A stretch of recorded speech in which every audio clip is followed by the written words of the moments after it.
Hey guys, welcome back to the channel. I'm PapaTom. I'm coming to you from West Palm Beach, Florida. As you know, Mommy Iching and all three boys are in the Philippines currently, and I'll be traveling back there in just 1 month. So I'm getting super excited, guys, and I'm gonna take you along with me on the journey back to the Philippines. Iching and Wesley are on a mother-son trip right now. So they went to Cebu to go to Ocean Park, but they're going to be there for like a week. But Ocean Park was the big thing. They went to get alone time, just the two of them, without the other brothers. They all try to steal each other's attention from mommy and daddy. So her and Wesley are having a great trip. It's so cute to watch Wesley talking now and saying things, and I've kind of missed that little piece of his life for the last 6 months, but I'll be catching up with him here in a few weeks. So guys, I mentioned in the last video that I might need your help, and it has to do with I was an adopted child, okay, and I tried maybe when Isabella, my daughter, was born. Larrett and I tried to get information about my birth parents, not because I wanted to actually reconnect with them. It's hard to explain. It wasn't my intention to try to reconnect with them. It was more to try to find out some family history. And I'll give you an example. Every time you go to the doctor, you get the same question. What's your family health history? And I could never answer that question because I always had to say, I don't know, I'm adopted. So I don't know if there's any history of cancer, diabetes, mental illness, anything. I have no idea because I don't have any kind of records or information about my biological family. So when Isabella was born, we actually researched, how to find out who your birth parents are if you were an adopted child. So my adoption was a closed adoption, which means it was a confidential adoption. So my birth parents were able to put me up for adoption, and it was a confidential adoption, meaning they never consented to me finding out who they were. So the adoption essentially was they were going to give me up to an adoption to the state, who would then place me as a baby into another family that could adopt me, and I would have no way to find out who they were. So that's where we're at. So March 15th, 1969, PapaTom was born, but I wasn't born as PapaTom or even Thomas. That's my adopted name. So I was born, I've later found out I was born and given the name Christopher. So I kind of like that name, Christopher. Papa Chris. But anyway, so back to what we did to try to find out any information. So we wrote a letter. I think we wrote a letter to the, and I have the actual response from them, to the Department of Family Services in the state of Michigan. I was born in Michigan. And I'm just gonna show you what the letter says, okay? So I got this letter back. This is the letter from the state of Michigan. This was in 2016, so that was what, 8 years ago?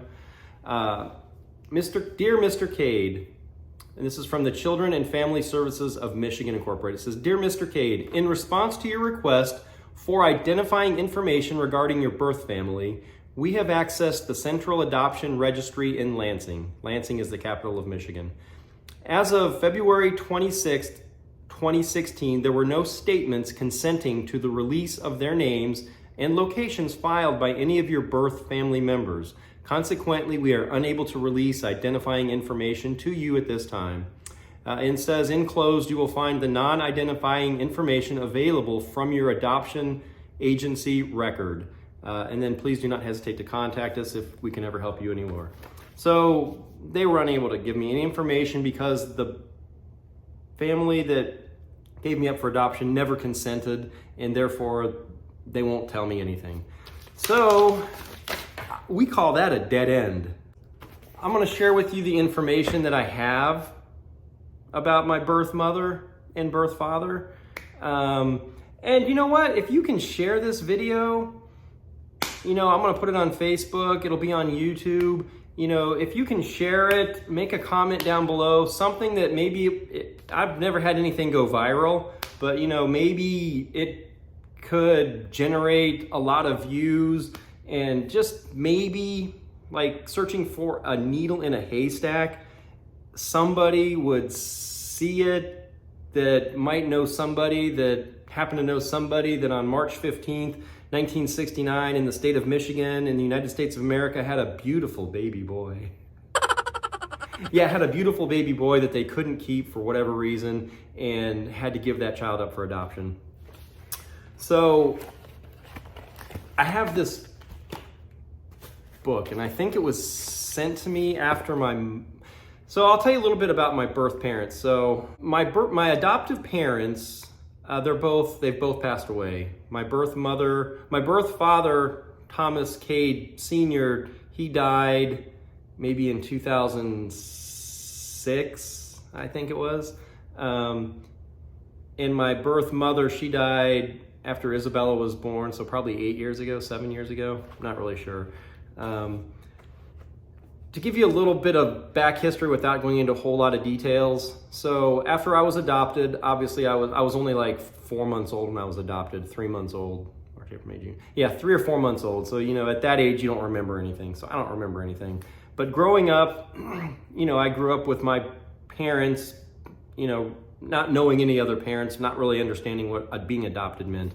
They didn't keep it a secret from me. I don't remember exactly when I was told that I was adopted, but I had a mother, I had a father. My father was in the military, he was in the Air Force, so we didn't live in the same state where the rest of the family was from. So I didn't grow up with any cousins, aunts or uncles, anything like that. It was just my parents and my sister. So my sister was born a year after I was adopted. So our family I grew up with my sister, who's a year younger than me, and my parents. So my cousins and aunts and uncles, they all lived in Ohio, and we used to see them like once a year on vacation. So I didn't really have a close family circle. It was basically, we lived on a military base, and my dad kept getting transferred to different bases across the country. So I grew up all the way through junior high school, just with my mom, dad, and my sister. That's it. And we saw our grandparents once a year, usually, and then whatever cousins or aunts and uncles were there. So I never really grew up with a bunch of family. And I always wondered, who are my birth parents? What are they doing? But anyways, I'm going to share with you what information I have, okay? So when my mother died, I got this book, okay? And inside it's called an All About You. And I'd never seen it, but it's one of those books that when you have a child, you can fill out the first time they went, to the barber shop. So it's just full of things that my mother and father kept from when they adopted me. And I'm going to show you some things. It's like, here's the adoption notice that they cut out of the newspaper. It just announced that Staff Sergeant and Mrs. Thomas E. Cade announced the June 16th adoption of a son named Thomas Wendell, who was born March 15th, 1969.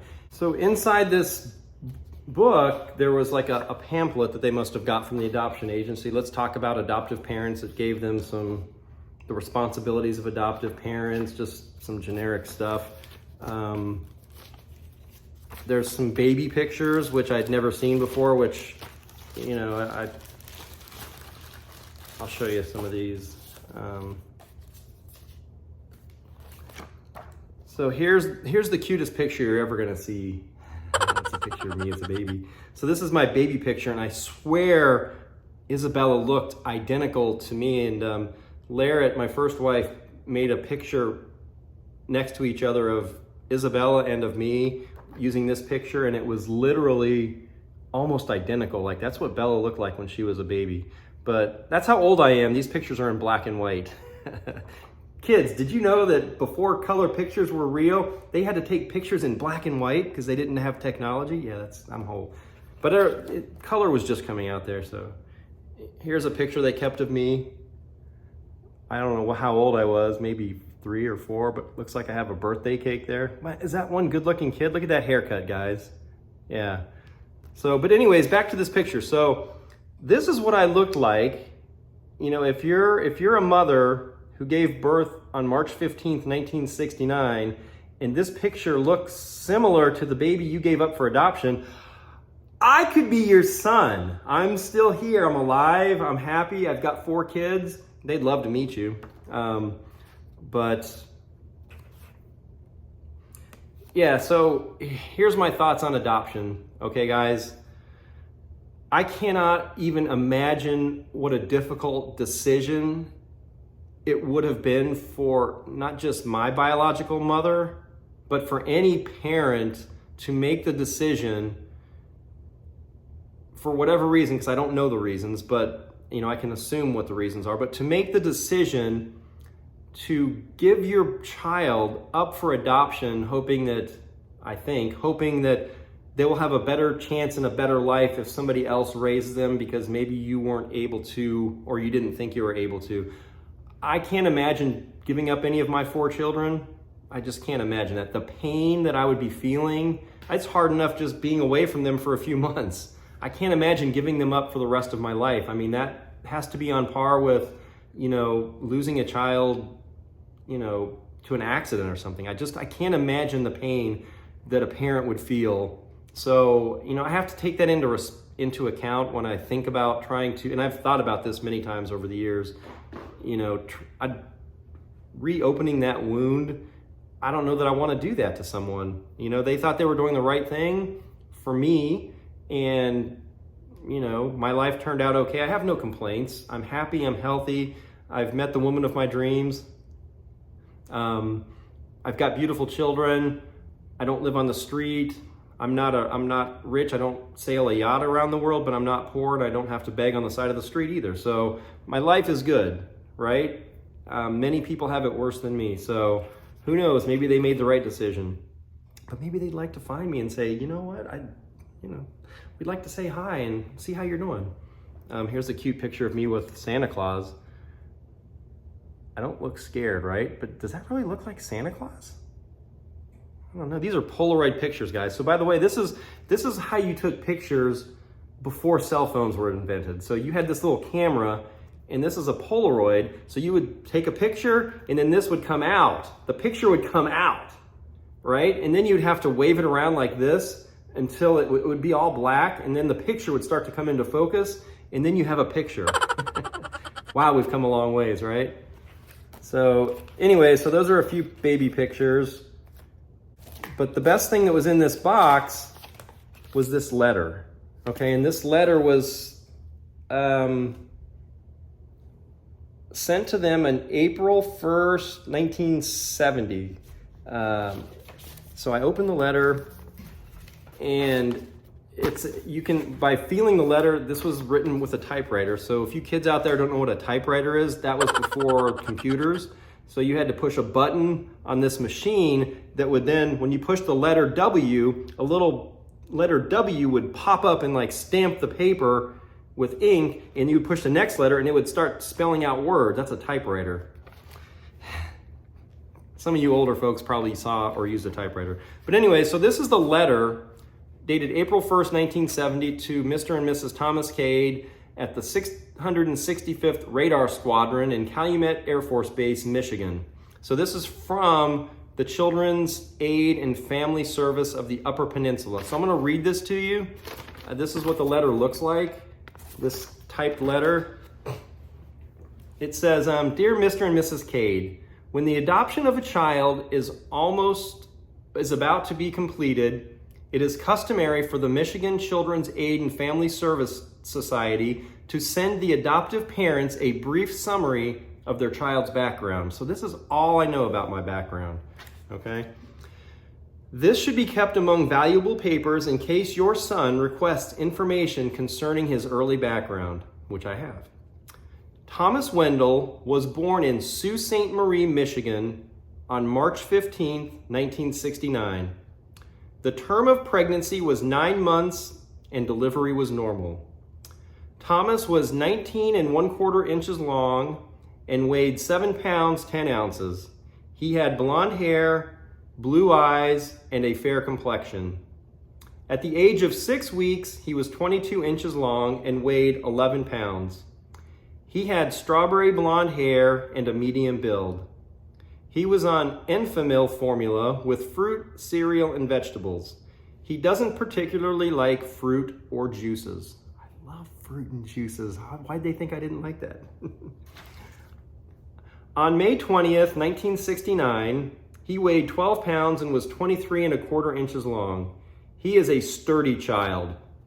Sturdy. Very alert and listens to voices. He smiles and coos. I cooed. I was a cooer. He is able to hold his shoulders and chest up well when prone. He had an ear infection and was given a decongestant and antibiotic. He had dry skin and a bath oil was used. He had no feeding problems. Here's the information I have about my biological mother and father. So if this sounds familiar to any of you out there, pass it along to the person. Maybe they'll see it and say they want to contact me. The first mother of Thomas was 17 years old, 17 years of age at the time of his birth. She had blonde hair, blue eyes, and a fair complexion. She was 5'3" tall and weighed 105 pounds. She has a slender build. She is presently completing her senior year of high school and doing well. She is of Irish nationality, descent, of Caucasian race, and of the Protestant religion. She is in good health. The maternal grandmother has light brown hair, blue eyes, and a fair complexion. She is 5'1" tall and weighs 103 pounds with a slender build. She is a high school graduate and in good health. The maternal grandfather has dark brown hair, blue eyes, and a ruddy complexion. He is 6 foot tall and weighed 170 pounds with an average build. He finished 12th grade and was in a semi-skilled profession. This is her father, by the way. The mother had one sister and one brother, both with varying shades of brown hair. Both had blue eyes and fair complexion. The brother is 5'10" tall and weighs 140 pounds. And the mother had a sister. The first father of Thomas was 21 years old. So it kind of sounds like my biological father had a sweet spot for a high school senior. Maybe she was, in school with him. I don't know exactly, but so my birth mother was 17 years old and a senior in high school when she gave birth to me. My birth father, he was 21 years old at the time of my birth. He had brown hair, brown eyes, and a fair complexion. He was 5'11" and weighed 175 pounds. He's had 1 year of college. He is of German nationality descent. So that's how I knew I was half German, half Irish, or some German, some Irish. Of the Caucasian race and of the Protestant faith. He is in good health. No information is known about his parents.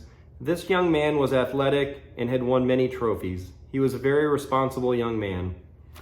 Says, we trust this information will be helpful to you as you seek to understand Thomas as a person and that it will be made available to him when he so desires.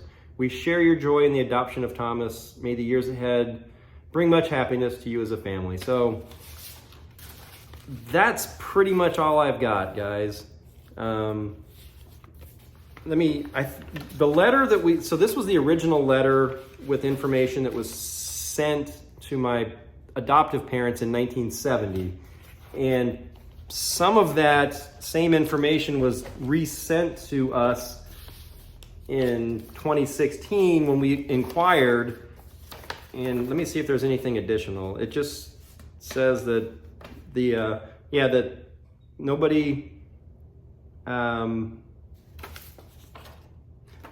okay, so this gives a little bit more information. So I'm going to kind of glance through it.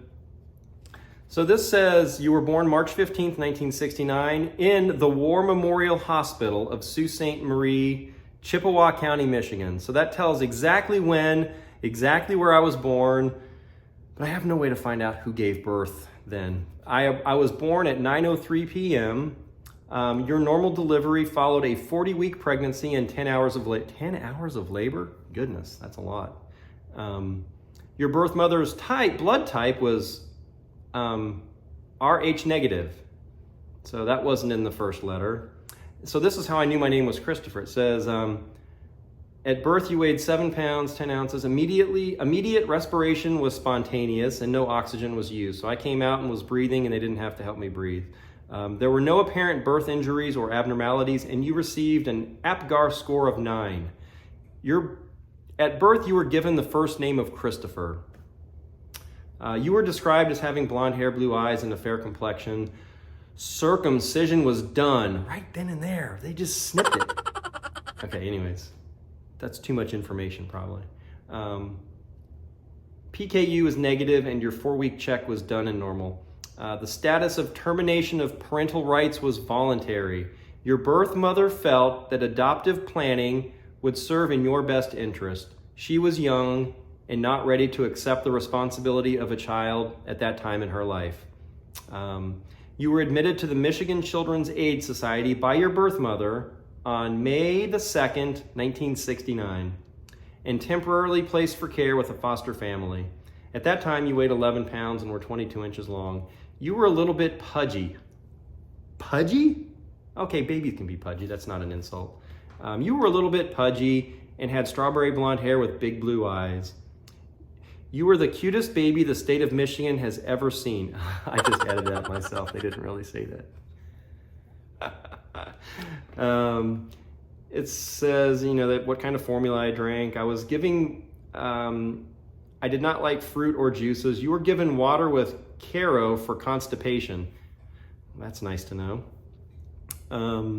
You were very healthy. You were transferred to a second foster family on May the 15th, 1969. You joined your adoptive family on June 16th, 1969, and your adoption was confirmed on May the 11th, 1970 by the Keweenaw County Probate Court. Your birth mother was 17 years old at the time of her birth. Same thing I explained to you before. She was thought to have average to above average potential. She had the usual teenage interests of friends, dating, clothes, and cars. She was Caucasian of Irish descent. She followed the Protestant faith and was reported to be in good health. Blah, blah, blah. You're a maternal grandmother, not important. Your birth mother had a brother who was age 19. So if you're watching, my birth mother had an older brother who was 19, and she had a sister who was 20 at the time of her birth. So she was the youngest of 3 children. So she was 17, her brother was 19, and her sister was 20 in Sault Ste. Marie, Michigan. That rings a bell, let me know. Your birth father was 21 years of age at the time of your birth. He was described as having brown hair, brown eyes, and a fair complexion. He completed 1 year of college and was employed in construction. He was a black belt in judo and had reportedly earned a lot of trophies. Wait, could my dad be the Karate Kid? No, that's not right. He had many friends, was not a braggart, and kept to himself. He was just real nice. He did not drink and was said to be responsible. He was Caucasian of German descent. There was no additional information available regarding the paternal side of your birth family. So that's all I've got, guys. I've got a letter from them from 1970 when the adoption became official, and then this letter, which gave a little bit more detail. And I think inside one of the letters it says that the biological father may not even know that I was ever born. Hopefully somebody out there knows somebody that might be kind of looking to see if they could find the child they gave up for adoption, the beautiful child with the strawberry blonde hair. Is it still strawberry blonde? Oh, I don't think it is. I could let it grow and see. But yeah, when I was a kid, I used to have really blonde hair, really white blonde hair. But anyways, that's all I've got, guys. So I don't know. Oh, so yeah,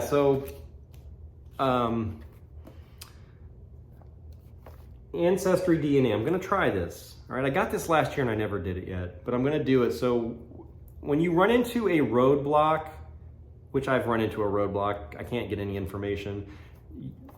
This technology is kind of new. It hasn't been around that long, but essentially there's a public DNA database, all right? So different people have put samples of I think this one uses saliva, And then your DNA goes into a database, and the more people that do it, the better chance you have of finding a hit, meaning a match. So what I'm gonna do is I'm gonna send a sample of my DNA, they're gonna put it in the database, and then they'll send me the results back.